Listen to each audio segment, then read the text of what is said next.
दुर्योधन ने कहा सुनो, मैं मरने वाला हूं, मेरे 5 शत्रु आज भी जीवित हैं, एक को भी मैं कम कर दूं ना तो मैं निश्चिंता से मर जाऊंगा।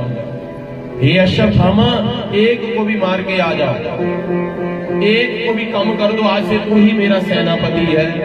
अश्वत्थामा चला और जाते समय मन में सोचने लगा 5 भाई थे वो, फिर भी नहीं मरे। किससे? कौरवों से। 100 भाई थे कौरव, 1100 अक्षौणी सेना, मैं कैसे मारूंगा? तो जाते समय रास्ते में क्या देखा? अंधेरा था, एक बट वृक्ष के ऊपर हजारों सैकड़ों पक्षी सोए हुए थे। एक उल्लू ने आकर के हमला कर दिया सोए हुए पक्षियों के ऊपर, हजारों सैकड़ों पक्षी मार दिए। अब उल्लू को बना लिया अपना गुरु। बोलो जैसे ही इस उल्लू ने काम किया ऐसे मैं करूंगा। हाथ में तलवार लेकर के चल पड़ा, परंतु वहीं पर भगवान श्री कृष्ण जी थे। भगवान श्री कृष्ण जी ने उठा लिया किसको? अर्जुन को। हे अर्जुन, समय देखो कितना हुआ अभी। तो पहले समय में घड़ियां तो है नहीं, तो कुटिया के बाहर जाकर के क्या देखा? पक्षी चहचहा रहे हैं, मंद मंद हवा चली हुई है। अनुमान सुबह हो चुकी है, ब्रह्म मुहूर्त हो चुका है। तो कन्हैया ने कहा ब्रह्म मुहूर्त में सोना नहीं चाहिए, उठ जाग मुसाफिर भोर वही जो रेन। हाँ, उठ जाग मुसाफिर भोर वही। अब रेन कहाँ को? सोबत है, जो सोबत है वो, जो जागत है वो पावत है। उठ जाग मुसाफिर, हम सब मुसाफिर हैं। भगवान ने जगा लिया। भगवान को पता था वो अश्वत्थामा आने वाला है, इसलिए सुबह सुबह क्या नहीं करना? युद्ध नहीं करना। उठा करके चल पड़े। द्रौपदी को कहा बहन अपने पुत्रों को उठा ले। द्रौपदी ने 5 पुत्रों को जन्म दिया था। एक पुत्र युधिष्ठिर का था, एक पुत्र नकुल सहदेव का था, एक पुत्र भीमसेन का भी था, एक अर्जुन का भी था, परंतु देखने में अपने पिता जैसे ही लगते थे। द्रौपदी ने कहा बच्चे हैं जी, सोने दो। ठीक है। अश्वत्थामा आया पीछे से, सोचा यही युधिष्ठिर सोया हुआ है, यही अर्जुन सोया हुआ है, यही भीमसेन है। सिर काट दिए सोते हुए बच्चों को, पोटली में बांध के ले गया दुर्योधन के पास। कहा एक नहीं 5 को मार के लाया हूं। कहा जरा सिर निकाल करके दिखाए, तो पहले भीमसेन का सिर दिखा निकाल करके। जैसे बंधुओं भीमसेन का सिर नहीं तो भीमसेन के पुत्र का सिर था। दुर्योधन ने अपने हाथ के ऊपर रखा और दूसरे हाथ से दबाया, वो सिर एकदम दब गया। दुर्योधन चिल्लाए दुष्ट पापी दुराचारी, तूने क्या कर दिया? तूने तो हमारे कुल का ही सर्वविनाश कर दिया। अश्वत्थामा को पता चला कि अर्जुन नहीं है, ये भीमसेन नहीं, उनके पुत्र हैं। अब यदि अर्जुन जीवित है तो वो मुझे जीवित नहीं छोड़ेगा। तुरंत उसी समय रथ के ऊपर बैठ करके भाग गया। और इतने में क्या हुआ? 5 पतियों सहित द्रौपदी जैसे ही कुटिया में प्रवेश करती है तो कुटिया के अंदर से खून की धार बहते हुई बाहर आ रही थी। और जैसे द्रौपदी ने जाकर के देखा तो जोर से चिल्लाई, हे अर्जुन, हे युधिष्ठिर, हे भीमसेन, इन बालकों ने किसी का क्या बिगाड़ा था? धड़ाम से नीचे गिर पड़ी, जोर जोर से चिल्लाती है। इतने में अर्जुन ने भाग करके देखा, हे राम। अर्जुन ने कहा चिंता मत करो, जिस दुष्ट पापी ने हमारे 5 पुत्रों को सौंप दिया, मैं उस दुष्ट पापी का सिर काट के लाऊंगा तेरे सामने। तुरंत उसी समय रथ के ऊपर बैठ करके चले और रथ को चला रहे थे कृष्ण। और इधर अश्वत्थामा ने देखा अर्जुन अब आ रहा है, मुझे मारेगा, मुझे जीवित नहीं छोड़ेगा। तो अपने प्राणों की रक्षा करने के लिए अश्वत्थामा ने ब्रह्मास्त्र चला दिया। और जैसे ब्रह्मास्त्र आते हुए देखा अर्जुन ने, तो अर्जुन भगवान के चरणों में गिर पड़ा और क्या कहते हैं कि कृष्ण कृष्ण हो भक्तानां भयंकरः त्वमेको दहमानां पवर्गोसी संसृते। हे कृष्ण मेरी रक्षा करो, मेरी रक्षा करो। ये ब्रह्मास्त्र मुझे जला देगा। भगवान ने कहा बेटा कांटे से कांटा निकल जाता है, लोहे से लोहा कट जाता है, मेरे पास कौन सी कमी है। तुरंत अर्जुन ने ब्रह्मास्त्र निकाला, चला दिया, दोनों ब्रह्मास्त्र टकराए और शांत हो गए। और उसी समय अर्जुन ने छलांग लगा करके अश्वत्थामा को पकड़ लिया, रस्सियों के साथ बांध लिया, रथ के पीछे खींचते हुए ले आए। और जब लेकर के आ रहे थे तो कुटिया के अंदर बैठी हुई द्रौपदी रोने लगी। इसलिए अरे ये ब्राह्मण है, मुच्यताम एषः ब्राह्मणो नितराम गुरु। छोड़ दीजिए, मत मारिए, ये ब्राह्मण है, ये गुरुपुत्र है, इसे मत मारिए। तो क्या हुआ, इसने मेरे 5 पुत्रों को मार दिया। तो क्या कर दिया है, मेरे 5 पति तो जीवित हैं।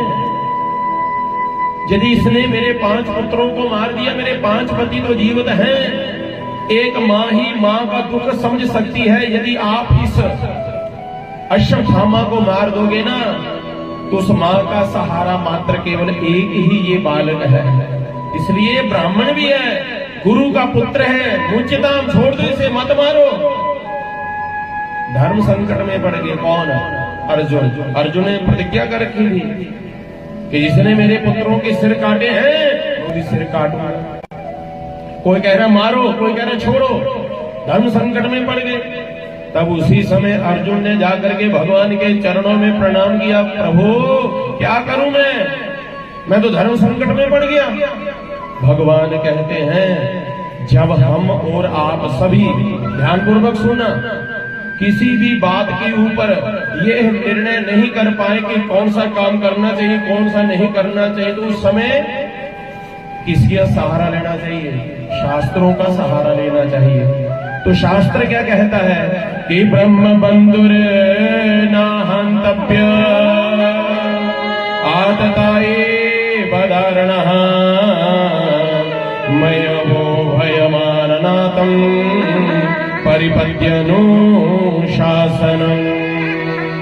बोलिए लक्ष्मी नारायण भगवान की जय। शास्त्र कहते हैं ब्राह्मण कोई भी हो, कैसा भी हो, उसे कभी मारना नहीं चाहिए। ये ब्राह्मण है, मत मारो। और बालक का हत्यारा भी है, इसे छोड़ो भी मत। भीमसेन आगे अपनी गदा उठा करके जय हो द्वारकाधीश। 2-4 न्यायाधीश हो गए ना आप जैसे, तो हो गया बेड़ा पार। एक तरफ से कह रहे हैं मारो, दूसरी तरफ से कह रहे छोड़ो। परंतु जहां पर भगवान श्री कृष्ण जी अर्जुन की परीक्षा ले रहे थे, अर्जुन समझ गए। तुरंत जाकर के अश्वत्थामा के मस्तक के बीच में यहाँ एक मणि थी।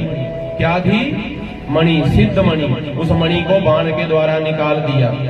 भरी सभा के बीच में आधी मूंछ काट दी, आधी दाढ़ी काट दी और धक्के दे करके अपमानित करके वहां से तू करके भगाया। एक बार नहीं मारा, 3 बार मारा वो अश्वत्थामा। एक बार जब ब्रह्मास्त्र चलाया, ब्रह्मास्त्र क्षीण हुआ, रस्सियों के साथ बांधा, रथ के पीछे खींच लाए, ये मृत्यु तुल्य। भरी सभा के बीच में पहले तो मणि निकाली मस्तक के बीच में, आधी मूंछ काट दी, दाढ़ी काट दी, और क्या किया? ये भी अपमान, मृत्यु तुल्य। फिर धक्के दे करके, अपमानित करके, वहां से तुम करके निकाला, तो ये भी क्या है? अपमान, मृत्यु तुल्य। अश्वत्थामा को तो सोचना चाहिए था, शुक्र है प्राण बचे तो लाख उपाय। प्राण तो बच गए, चाहे अपमान ही किया। ऐसा कर्म नहीं किया था कि मैं बच जाऊं, परंतु अपने अपमान का बदला लेने के लिए अश्वत्थामा ने क्या किया? भगवान द्वारिका दिशा भी जाने के लिए तैयार हो रहे थे, द्वारिका के लिए, कि एक अबला नारी, कौन? अभिमन्यु की पत्नी उत्तरा, वह गर्भवती थी, उसके गर्भ को नष्ट करने के लिए अश्वत्थामा ने ब्रह्मास्त्र चला दिया। और वही सफेद वस्त्र धारण की अबला नारी उत्तरा रोते हुए, गिरते हुए भगवान के चरणों में गिर गई और क्या कहती है कि पाहे पाहे महायोगिन्या देवदेव जगतपते नान्यं तद भयं पश्ये यत्र मृत्यु परस्परम। बोलिए श्री लक्ष्मी नारायण भगवान की पाही पाही महायुगिन्य। हे जगत पिता, हे नारायण, मेरी रक्षा करो, मेरी रक्षा करो। मेरी रक्षा नहीं करनी तो ना करो, परंतु मेरे गर्भ की रक्षा करो। माताओं जरा ध्यान पूर्वक सुनना। ये स्तुति किसने की है? ये स्तुति की है उत्तरा ने। जिन मेरी माताओं का, जिन बहनों का, सुन लो ध्यान पूर्वक, गर्भ गिर जाता है 2 महीने के बाद, 4 महीने के बाद, 6 महीने के बाद गर्भ की उत्पत्ति नहीं होती, वृद्धि नहीं होती, कोई ना कोई प्रॉब्लम रहती है। तो आपने दुनिया भर की दवाई खा ली, पीजीआई में भी जाकर के, होशियारपुर में कहीं भी किसी के डॉक्टर के पास गए होंगे, परंतु उनके लिए एक विशेष मंत्र है। ये वेद व्यास पीठ आपको मंत्र दे रही है। जैसे ही ऐसी को गड़बड़ी हो गर्भ में, तो जैसे उत्तरा ने उस परम पिता परमेश्वर के आगे हाथ जोड़ करके स्तुति की थी, यही स्तुति आपने भी करना। ये मंत्र उस बहन को बताना, उस बेटी को बताना। और ये हमने 3-4 माताओं को दिया था ठाकुर जी की कृपा से, और प्रभु की कृपा से उनके घर में कृपा हुई। अभी हम कथा करके आए, कहां पीछे उठार बीत की बात है। उठार बीत में 2-4 माता बहने ऐसे प्रॉब्लम दी, बोलो महाराज जी हमारी जन्म कुंडली देखो, ऐसा देखो। हमने कहा कुछ नहीं देखना, ठाकुर जी को दिखाओ और ठाकुर जी की कृपा से ये मंत्र जाप करो, आप कृपा हो जाएगी। यदि वो भगवान उत्तरा के गर्भ की रक्षा कर सकते हैं, तो आपके भी गर्भ की रक्षा भगवान कर सकते हैं। करो जाप। और ठाकुर जी की कृपा से माता जी का फोन आ गया 15-20 दिन के बाद, प्रभु की कृपा हो गई। बोलो, और मंदिर में आए थे अभी, राम जी के मंदिर, मिल करके गया उनसे। प्रेम से कहो जय श्री कृष्ण। जिन माताओं को ये मंत्र चाहिए तो आज ले लेना हमसे आकर के, लिख करके दे देंगे। तो भगवान ने क्या किया? पाही पाही महायोगिन्या देव देव जगतपते नान्यं तद भयं पश्ये यत्र मृत्यु परस्परम। तो भगवान ने उसी समय अंगुष्ठ मात्र रूप धारण किया और उत्तरा को कहा, हे पुत्री वात्सल्य भावना पैदा करो। अंगुष्ठ मात्र मां के गर्भ में चले गए। और उत्तरा को जो परम सौभाग्य प्राप्त हुआ, ये देवती को भी प्राप्त नहीं हुआ, ना कौशल्या को, क्योंकि उत्तरा ने अपने गर्भ में भक्त को भी रखा और भगवान को भी रखा हुआ है। एक रूप में बाहर है और जाकर के अपने भक्त की रक्षा की भगवान ने। और इधर भगवान ने क्या देखा कि ये अश्वत्थामा ने ब्रह्मास्त्र चलाया, जो है ना, इस ब्रह्मास्त्र की महिमा ना मिट जाए, इसलिए राजा परीक्षित जी के अल्पायु कर दी। तभी तो राजा परीक्षित जी की दीर्घायु नहीं थी, महिमा ना मिट जाए इसकी, ब्रह्मास्त्र की, अल्पायु कर दिया राजा परीक्षित जी को। बाहर आए, रक्षा की, और जाने के लिए तैयार हुए। कहा? द्वारिका के लिए। और अपनी बुआ जी से कहा, बुआ जी कुछ मांग लो, हम जा रहे हैं द्वारिका। तो बुआ जी ने क्या कहा? प्रभु आप मुझे बुआ जी मत कहो। क्यों? बोला, आप तो मेरे नाथ हो, मेरे प्रभु हो आप मुझसे कह रहे हो मांग लो मैं। हाँ बुआ जी, अब आपके पुत्र इस देश के राजा बन गए हैं, अनंतपुर वगैरह हो, फिर भी कोई कमी है तो मांग लो। तो क्या मांगा? कि विपता संतो न शाश्वत तत्र तत्र जगत गुरु कि भवतो दर्शनम यत् स्याद पुनर्भव दर्शनम। हे प्रभु मुझे क्या दे दो? विपदा दे दो। क्या मांगे? भगवान से दुख मांगा। और आप क्या मांगते हैं? मिला सुख है? हम सुख मांगते हैं भगवान से। कुंती बुआ ने क्या मांगा? दुख मांगा। भगवान कहते हैं बुआ जी आपके पुत्र इस देश के राजा बन गए हैं, आज से पहले आप दुखी थे, जन्म कहाँ हुआ, पालन पोषण दूसरी जगह हुआ, और ऐसे पति के साथ विवाह हुआ जिसको पांडु का रोग था। हैं? आपके शत्रु घर में बैठे थे, हमारे और आपके तो दूसरे गांव में होंगे, परंतु आपके शत्रु तो घर में बैठे थे, और आज सुख का समय आया तो फिर मुझसे दुख मांग रही है। कहा प्रभु आज से पहले मैं दुखी थी ना, हाँ तो आप भी साथ में थे, और आज मैं सुखी हुई तो आप मुझे छोड़ करके जा रहे हो। के सुख के माथे सिल पड़े, जो हरि हृदय से जाए, बलिहारी उस दुख को जो पल पल नाम जपाए। बलिहारी जाऊं इसके ऊपर, उस दुख के ऊपर बलिहारी जाऊं। प्रभु आज से पहले मैं दुखी थी ना, तो आप भी मेरे साथ थे। मेरा जो पुत्र है ना भीमसेन, उसको तो बचपन में ही मार दिया था। किसने? दुष्ट दुर्योधन ने। कैसे? खीर के बीच में, किसके बीच में? खीर के बीच में विष मिला दिया, और विष भरी खीर को पिला दिया मेरे पुत्र भीमसेन को, कपड़े में बांध करके यमुना में प्रवाह कर दिया। प्रभु आप थे तो मेरे पुत्र की रक्षा आपने करी, और जब मेरा बेटा मुझे मिला तो मेरे पुत्र के अंदर 10,000 हाथियों का बल था, और अभी अभी जो मेरी पुत्र वधु थी पुत्रा, इसके गर्भ की रक्षा किसने की? प्रभु आपने की। आप थे तो अभी रक्षा किया आपने, नहीं होते कौन रक्षा करता?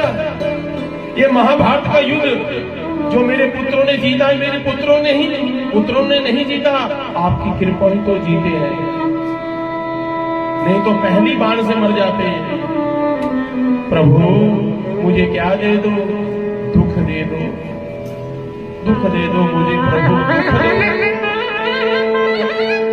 क्योंकि दुख में सुमिरन सब करे, सुख में करे ना कोई, जो सुख में सुमिरन करे तो दुख काहे को होए। सुख में सुमिरन करना चाहिए, और कई लोग दुख में सुमिरन करते हैं। कुंती बुआ कहती है मुझसे, सुख में सुमिरन, मुझे दुख दो। आप दुख में रहते हो प्रभु, सुख में तो चले जा रहे हो आप। सुख भी मुझे प्यारे हैं, दुख भी मुझे प्यारा है प्रभु, दोनों तो आपके हैं, मैं नहीं आपके बगैर रह सकती। भगवान रुक गए। एक दिन युधिष्ठिर के कमरे में क्या देखा? युधिष्ठिर जी रो रहे थे रात के 12 बजे। भगवान उठे अपने कक्ष से, देखा युधिष्ठिर भैया के कक्ष में से रोने की आवाज आ रही है। भगवान गए, देखा अरे भैया तो रो रहे हैं। कहाँ? सिंहासन के नीचे बैठ करके। पूछा भैया क्यों रो रहे हो? युधिष्ठिर ने कहा अरे ओ कृष्ण, इस सिंहासन के लिए मैंने अपने चाचा को मार दिया, मैंने अपने भाइयों को मार दिया, मैंने अपने मामा को मार दिया। किसके लिए? इस सिंहासन के लिए, इस कुर्सी के लिए। कृष्ण इस सिंहासन के ऊपर मैं नहीं बैठूंगा। भगवान श्री कृष्ण जी ने जो उपदेश अर्जुन को दिया गीता का, वही उपदेश आज किसको दे रहे हैं? युधिष्ठिर को। समझ में नहीं आ रहा युधिष्ठिर जी के। क्यों? क्योंकि युधिष्ठिर भगवान को अपना क्या मानते थे? छोटा भाई। भगवान समझ गए कि जब तक ये बात कोई सफेद दाढ़ी वाले बाबा नहीं ना कहेंगे तो तुरंत समझ में नहीं आएगा। तो सफेद दाढ़ी वाले बाबा कौन? भीष्म पितामह जी, जो 99 दिन से शरशैया के ऊपर सोए हुए थे, लेके चले गए सुबह होते हुए, चलो दादाजी के दर्शन करने चलते हैं। 5 भाइयों को लिया, द्रौपदी को भी लेके चले गए। और जब गए वहां पर तो क्या देखा? अर्जुन ने प्रणाम किया, दादा प्रणाम। भीष्म पितामह ने कहा आगे अर्जुन, कहाँ वो तेरा गुरु, कहाँ वो तेरा भगवान, कहाँ है वो तेरा सारथी, कहाँ वो तेरा गुरु, कहाँ तेरा वो मित्र? कभी सारथी बना लेते उसको और कभी गुरु बना करके गीता सुन लेते हो, कभी मित्र बना लेते हो। कहाँ वो तुम्हारा गुरु? भगवान तुरंत आगे आगे, प्रणाम दादा। प्रभु आप आगे मेरा अंतिम समय सुधारने के लिए। दादा प्रणाम, आपके पोत्र इस देश के राजा बन गए हैं, इनको कुछ उपदेश दीजिए। भीष्म पितामह जी कहते, वाह प्रभु, बड़ों का आदर सत्कार कैसे किया जाता है, वो सीखे तो आपसे सीखे। मैं आपके हुए मैं इनको उपदेश दूं। कहा, हे युधिष्ठिर सुनो, आप राजा बने हो इस देश के, और राजा का प्रथम कर्तव्य क्या बनता है? प्रजा की सेवा करना। खूब धन कमाओ, उस धन का 10वां भाग भगवान को अर्पण कर दो। आंखों के सामने कभी पाप कर्म होते मत देखना। राजा का प्रथम धर्म है उस पापी को दंड दो, रोको उसको, नहीं रोक सकते, आंखें बंद करके चुपके से चले जाओ। द्रौपदी बीच में हंस पड़ी, कहा पिताजी आज बड़ी लंबी बातें कर रहे हो, आंखों के सामने ये नहीं देखना चाहिए, वो नहीं देखना चाहिए। मुझे वो दिन याद है जब भरी सभा के बीच में वो दुशासन मेरी साड़ी को खींच रहा था। उस समय क्यों नहीं आपने रोका उसे?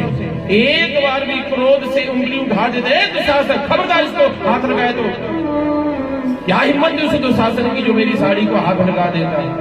आपने क्रोध नहीं किया, और आज बड़ी लंबी बातें कह रहे हो। ओहो, भीष्म पितामह जी रोने लगी, जोर जोर से कहा, बेटी बस वही एक पाप कर्म मैंने किया। माताओं, प्रभु प्रेमियों, समय रहते क्रोध करना चाहिए। भीष्म पितामह जी ने क्रोध नहीं किया था।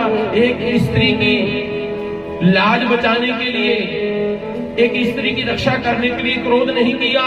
इसने भीष्म पितामह जी ने 99 दिन तक शरशैया के ऊपर लेटे रहे, और त्रेता युग के वो जटायु जो पक्षी मां सीता की रक्षा करने के लिए जब रावण सीता का हरण करके ले जा रहा था, तो जटायु ने अपने प्राणों की परवाह नहीं की। वो पक्षी ने उड़ करके रावण के साथ युद्ध किया। उस रावण ने एक पंख काट दिया, दूसरा पंख काट दिया, परंतु जब जटायु जी ने प्राण त्यागे, तो बताओ किसकी गोद में प्राण त्यागे थे? राम जी की गोद में प्राण त्यागे थे। एक को मिली राम की गोद, और दूसरे को बाणों की छैया मिली। एक बहन की इज्जत बचाने के लिए, धर्म की रक्षा करने के लिए, हर स्त्री की रक्षा करने के लिए आगे आना चाहिए।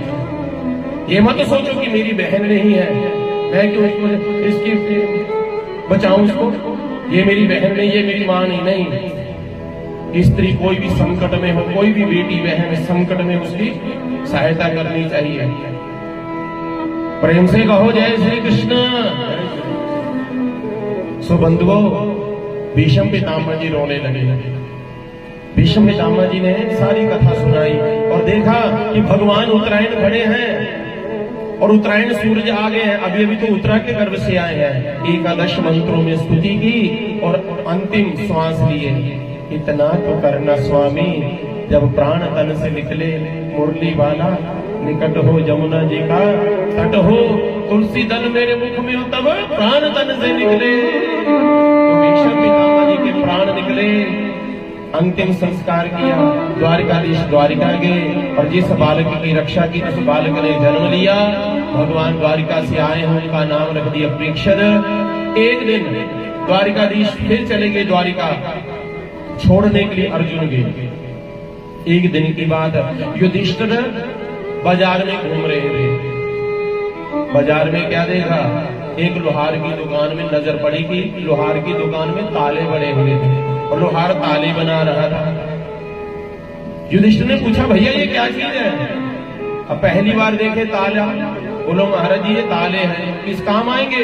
बोलो आगे कलयुग आने वाला है ना, तो कलयुग में घोर चोरियां होगी, खूब चोरियां डाके पड़ेंगे, और मेरे ताले खूब बिकेंगे। और जिस घर के आगे ताला लगा होगा ना, उसमें चोरी नहीं होगी। हाँ, इसके ताले टूटने शुरू हो गए तो समझ लेना कलयुग की आयु बड़ी हो रही है।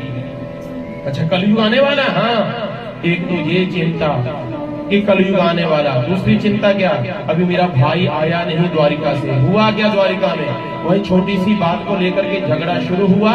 कलयुग आने से पहले ही यदुवंशियों में आपस में एर नाम की घास से एक दूसरे के गले काटने लगे। भगवान ने अर्जुन को कह दिया, अर्जुन सुबह होते ही यहां से निकल जा, सुबह होने से पहले पहले। और भगवान ने अपनी लीलाओं को संपन्न किया, गोलोक धाम को गए। और यही बात आकर के जब अर्जुन ने बताई है, कुंती बुआ ने सुनी, तो जैसे दशरथ जी राम राम राम कहते वैकुंठ धाम को गए, ऐसे कुंती बुआ कृष्ण कृष्ण कहते ही वैकुंठ धाम को चले गए। अब ये बात जब सुनी तो युधिष्ठिर ने उसी समय परीक्षित जी को राज तिलक दिया, गद्दी के ऊपर बिठाया और वही उपदेश दिया, क्या कि राजा का प्रथम धर्म है प्रजा की सेवा करना। शत्रु यदि शरण में आ जाए छोड़ देना, खूब धन कमाना, खूब दान करना। और स्वर्ग की यात्रा शुरू कर दी बद्रिक आश्रम से। बीच में ही द्रौपदी का प्रणंत हो गया, बीच में ही चारों भाइयों का प्रणंत हो गया। शरीर से तो धर्मराज युधिष्ठिर जी ही पहुंचे। अब इधर राजा परीक्षा देख रहे, मेरा राज्य बहुत भली भांति चला हुआ है, चलो आज मैं 10 दिशाओं की यात्रा करके आऊंगा। माताओं दादा परदादाओं के समय का ट्रंक खोला, सोने का मुकुट देखा, पहन लिया, चले गए यात्रा करने के लिए। तो जब एक वन में पहुंचे तो वहां क्या देख रहे, एक गाय है और एक बैल है। बैल के 3 चरण किसी ने काट दिए हैं, एक चरण के ऊपर खड़ा वो बैल, साथ में गौ खड़ी रो रही है। बैल समझा रहा है, रोना मत, मैंने कर्म ही ऐसा किया तभी मेरे किसी ने पांव काट दिए, कर्म ही मैंने ऐसा किया। राजा परीक्षित जी देख रहे हैं, इतने में क्या हुए, काला पुरुष आया, तलवार लेकर के एक बचे हुए पांव को काटने लगा। राजा परीक्षित जी ने तुरंत उसी समय बाण निकाला, क्योंकि दादाजी ने कहा राजा का प्रथम धर्म है प्रजा की सेवा करना, तो पशु पक्षी भी मेरे प्रजा है। कौन हो आप? मैं कलयुग। कलयुग आप? हाँ महाराज, मेरा आने का समय हो गया तो मैं आ गया। ए कलयुग, भाग जो मेरे राज्य से, नहीं तो जीवित नहीं छोड़ूंगा मैं। सुन लो, 5 मिनट की कथा रह गई। कलयुग कैसे आया, कलयुग कहाँ रहता है? जो लोग कहते हैं ना कलयुग बुरा है, कलयुग बुरा, कलयुग बुरा नहीं है। यदि कलयुग बुरा होता तो राजा परीक्षित जी आज मार देते कलयुग को। कलयुग ने कहा महाराज अब आने का समय हो गया, अब आ गया हूं मैं। और कलयुग ने आते पहले 3 चरण में से पहला चरण कौन सा काटा? पवित्रता का। कितने पवित्र रह गए हैं आज लोग, खाली मंत्र बोलते हैं, ओम पवित्र पवित्रो वा सर्ववास्तव गुद विवाह यह समरेत पुंडरीकाक्षं सवय भेद्र सुजी। खाली हम जबकि पूजा में बैठना तो पवित्र कपड़े, जो कपड़ा आज पहन लिया कल को नहीं पहनना पूजा में, शौचालय में पहन कर नहीं जाना उस कपड़े को। कितने पवित्र हैं हम, कितनी पवित्रता से भोजन बना रहे हो आप, कितनी पवित्रता से भोजन आप खा रहे हो। चप्पल जूता पहन करके भोजन बना रहे हो, चप्पल जूता पहन करके खा रहे हो, फिर कहते हैं हम पवित्र हैं। काहे के पवित्र? वही चप्पल जूता पहन के बाथरूम में जा रहे हो, वही चप्पल जूता पहन के मंदिर में जा रहे हो। क्षमा करना मेरी बहनों माताओं, पहले वो समय होता चप्पल जूता घर से बाहर उतार करके आते, अब चप्पल जूता कथा सुनने भी आते ना तो कई चप्पल जूता पहन के कथा सुनते हैं, इनको उठा करके ना ले जाए। हमारे बुजुर्ग माताएं बैठी हुई हैं, उनको पूछना जा करके घर के बाहर चप्पल जूता उतार करके आते थे, हाथ पांव धो करके आते थे। रसोई तैयार करनी है, पहले चौका लगाया जाता था, चौके में बैठ करके भोग बनाया जाता था। पहली रोटी गाय के लिए, कुत्ते के लिए, गौ के लिए निकाली जाती थी, पवित्रता थी। अब गाय की पवित्रता, खड़े खड़े खा रहे हैं, खड़े खड़े बना रहे हैं, फिर रो रहे हैं। क्षमा करना माता, कितने पवित्र है। और ठाकुर जी को भोग नहीं लगाया जाता इसका जो चप्पल जूता पहन कर रोटी बनाए। कहते हम नहीं ले जाते इसे बाथरूम में, नहीं लाया है तो चप्पल इसको सिर के ऊपर रख लो। कई माता हमसे प्रश्न, महाराज ऐसी नहीं तो चप्पल लेके जाते बाथरूम में, नहीं ले जाते, है तो चप्पल ही है, तो जूता ही है, इसको थाली में रख ले। इसलिए मेरी माताओं थोड़ा आप सावधान हो जाओ। चाहे हमारी बेटी है, चाहे हमारी बहू है, उसको कहना बेटी बहू हमारी रसोई में ये निषेध है। रसोई है उसे किचन मत बनाओ। क्या ना बनाओ? किचन। रसोई रहने दो। पहले रसोई हुआ करती थी, रसोई में रस बरसता था, रस है, उसी रसोई में भोजन बनना, उसी रसोई में बैठना, रस उसे कहते थे रसोई। अब क्या बना लिया हमने? तो किच किच किच किच किच किच किच खड़े खड़े खा रहे हैं, खड़े खड़े बना रहे हैं, पशुओं जैसा आहार खा रहे हैं। पशु भी क्या करता है, खड़े खाता है और बैठ करके पचाता है, और हम भी खड़े खाते हैं बैठ करके, जबकि बैठ करके खाना चाहिए और चल करके पचाना चाहिए। क्षमा करना, तभी तो बीमारियां लग रही हैं हमारे, घुटनों में दर्द, कमर में दर्द तो लगनी है। पहले अम्मा पलथी मार करके रोटी बनाया करती थी, पलथी मार के हम खाया करते थे। एनर्जी मिलती है धरती से जब हम नीचे बैठ करके रोटी खाएं। अब ऐसे पलथी बैठो 4 घंटे 6 घंटे बैठो, कौन बैठ रहा है? ऐसे अभ्यास बनेगा। पवित्रता, समझ गए? ठाकुर जी को भोग भी नहीं लगता चाय दूध का जो चप्पल जूता पहन के बनाए। इसलिए घर एक मंदिर है, घर को मंदिर ही बनकर बना रहने दो, उसे क्या ना बनाओ होटल। हाँ, कितनी पवित्रता। इसलिए कलयुग ने आकर के सबसे पहले यही पांव काट दिया। कौन सा? पवित्रता वाला। दूसरा पांव दया। कितनी दया रहेगी हमारे अंदर? अब हमारे गांव में वो पड़ोसी है, बीमार है ना, नहीं गई खबर लेने तो बुरा मान जाएगी। तो ठीक है तुम, अच्छा कितनी दया बताई आपने? अरे उसकी सहायता करो, 10-20 हजार रुपया दे दो उस गरीब आदमी को, इलाज करवा ले अपना, है?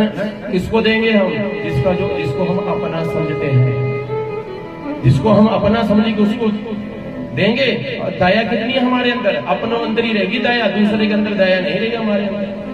पशु पक्षी को तड़फ रहा है, कोई एक्सीडेंट हो गया किसी का, कितनी दया दिखा रहे हो आप?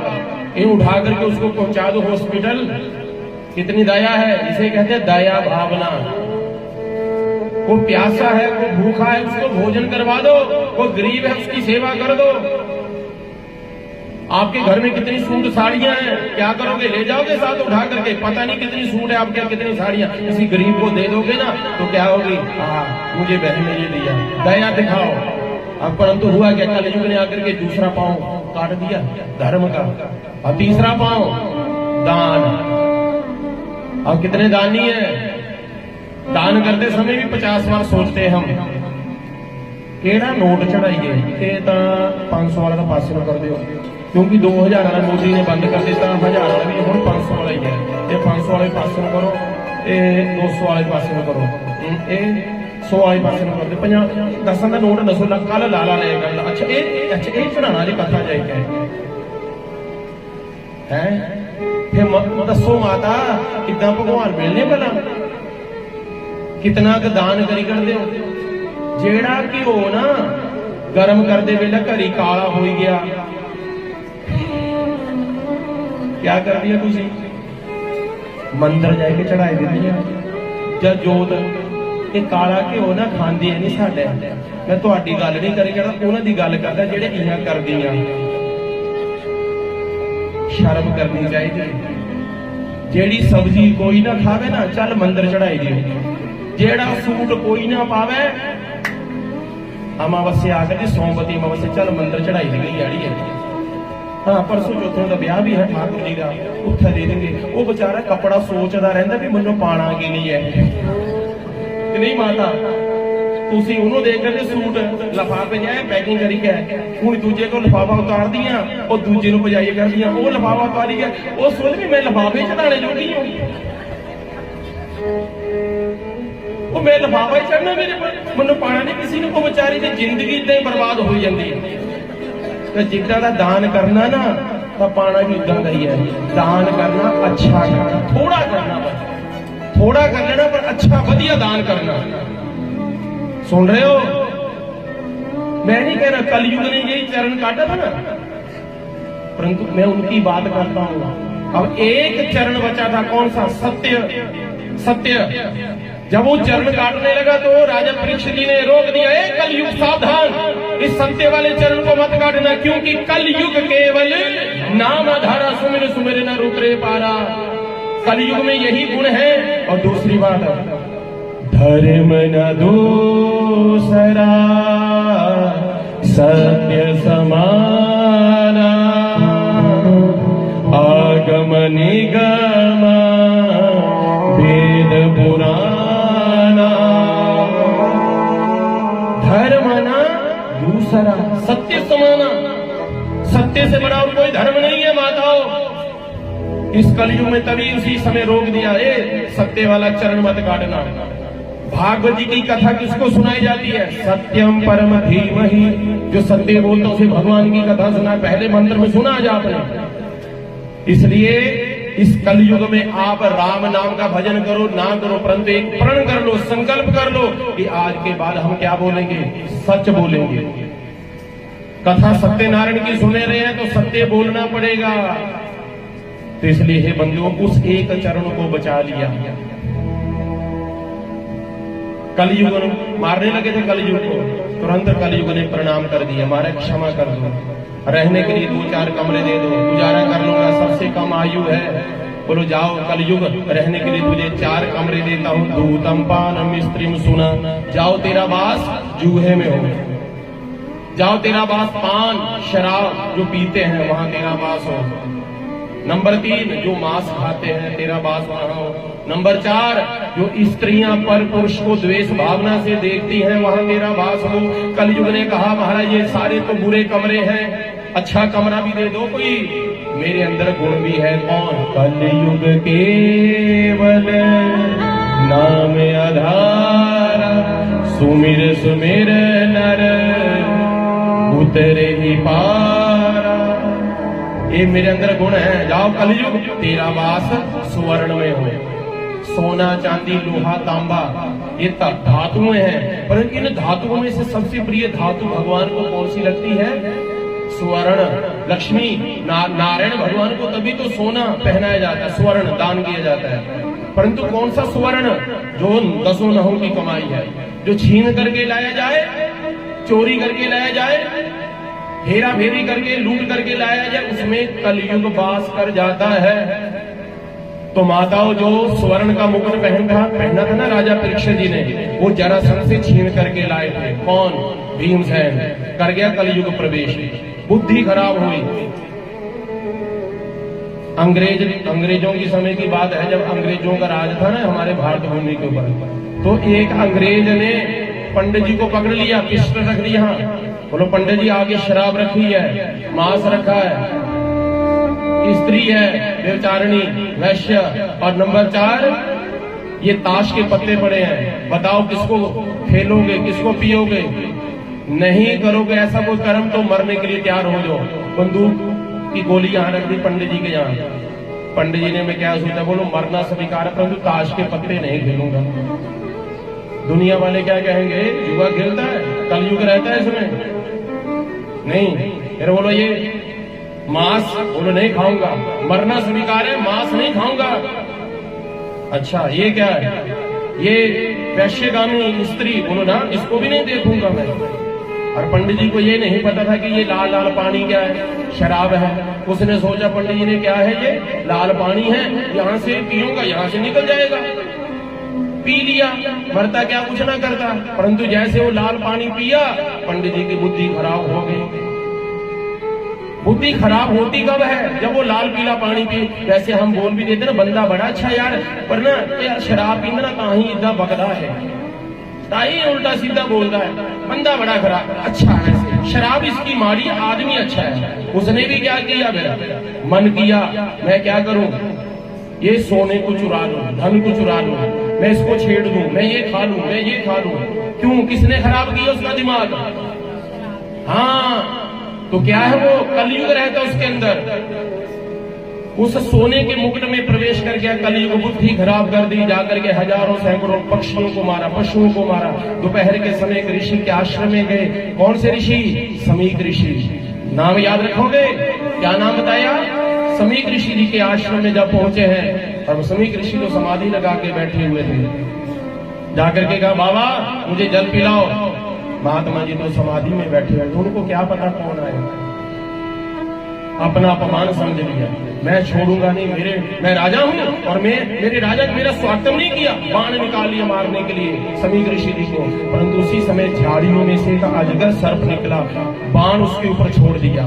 मरे हुए सर्प को बाण के द्वारा उठाया और समीक ऋषि जी के गले में डाल दिया। मैंने अपने अपमान का बदला ले लिया।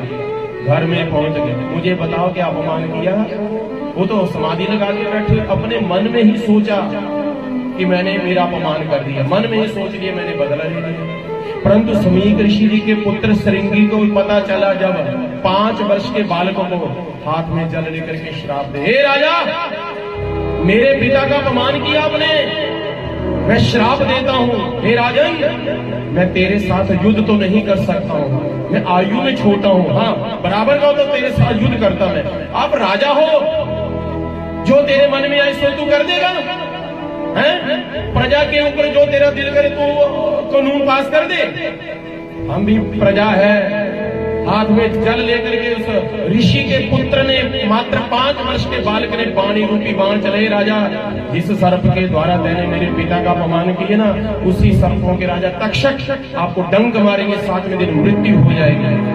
राजा परीक्षित जी को जब पता चला कि मेरी मृत्यु होने वाली है तो तुरंत उसी समय उन्होंने भी क्या किया, अपने पुत्र जन्मेजय जी को बुलाया, राज तिलक किया, गद्दी के ऊपर बिठा दिया। जो उपदेश युधिष्ठिर जी ने दिया था वही उपदेश आज जन्मेजय जी को दे दिया। स्वयं एक कुशा का आसन और एक जल का कमंडल लेकर के शुकताल के ऊपर पहुंच गए और शुकताल के ऊपर वहां हजारों सैकड़ों ऋषि इकट्ठे हो गए। अरे एक राजा को श्राप दिया 5 वर्ष के बालक ने, एक राजा को श्राप दिया 5 वर्ष के बालक ने, खूब भीड़ लग गई महाराज वहां पर। पराशर ऋषि, विश्वामित्र ऋषि, वशिष्ठ ऋषि, भरद्वाज ऋषि, अरे महाराज यहाँ तक क्या वेद व्यास भी पहुंच गए। शुकदेव जी, अरे राजा परीक्षित जी कह रहे मैंने अपराध किया, मुक्ति का कोई साधन, किसी की हिम्मत नहीं पड़ी कि हम इनको कोई मुक्ति का साधन बताएं। परंतु जैसे श्री शुकदेव जी महाराज आए, समस्त ऋषि को उठ करके प्रणाम करते, बोलिए श्री शुकदेव जी महाराज की। शुकदेव जी के मुख से सब भागवत जी की कथा सुनना चाहते थे। जैसे हमारे जजमान वरिंदर जी, इनकी भी भावना होगी कि हमने कथा किनके मुख से सुननी है। जो पंडित जी हमारे अंदौरा वाले हैं ना, उनके मुख से हमने भागवत जी की कथा सुनी है। भागवत जी की कथा हरी जितने भी भारतवर्ष के विद्वान ब्राह्मण हैं, वेद व्यास हैं, वो भागवत जी की ही कथा सुनाते हैं और कुछ नहीं अपनी तरफ से। परंतु कईयों को लगता हमने उनसे सुननी है, कईयों ने दवाई ना अच्छी की लग दी, श्याम सुंदर दी, किसी ने कृष्ण सुंदर दी, अलग अलग डॉक्टर मैंने उनकी दवाई लग दी है, तो कईयों ने दवाई उठरी लग दी है। तो कहने का भाव अर्थ है जैसे सुंदरकांड वाले यहाँ कमेटी के सदस्य है ना, ये कहते हैं हमें तो आपकी दवाई अच्छी लगती है, राम नाम नाम। अब ये सुंदरकांड की कमेटी जितनी माताएं बैठी हुई थी, अभी इन्होंने प्रोग्राम बना रखा था, पहले तो ठाकुर जी कब कृपा कर दे कि महादेव भोले शंकर महाशिव पुराण की कथा, अब कब कृपा करे, और राम जी जाने या शंकर जी जाने, ये भी नहीं जानती ना मैं जानता हूँ। प्रेम से गाओ जय श्री कृष्ण। तो कहने का भाव अर्थ यही है, शुकदेव जी आए हैं, उनका पूजन किया और राजा परीक्षित जी ने एक प्रश्न किया। वो प्रश्न क्या किया, उस प्रश्न का उत्तर क्या दिया, ये कल हम सब विस्तार पूर्वक कथा सुनेंगे। यहीं पर मैं अपनी वाणी को विश्राम देता हूँ। आइए भगवान को भोग लगाते हैं, उसके उपरांत भागवत भगवान की आरती और नित्य प्रतिदिन यही कार्यक्रम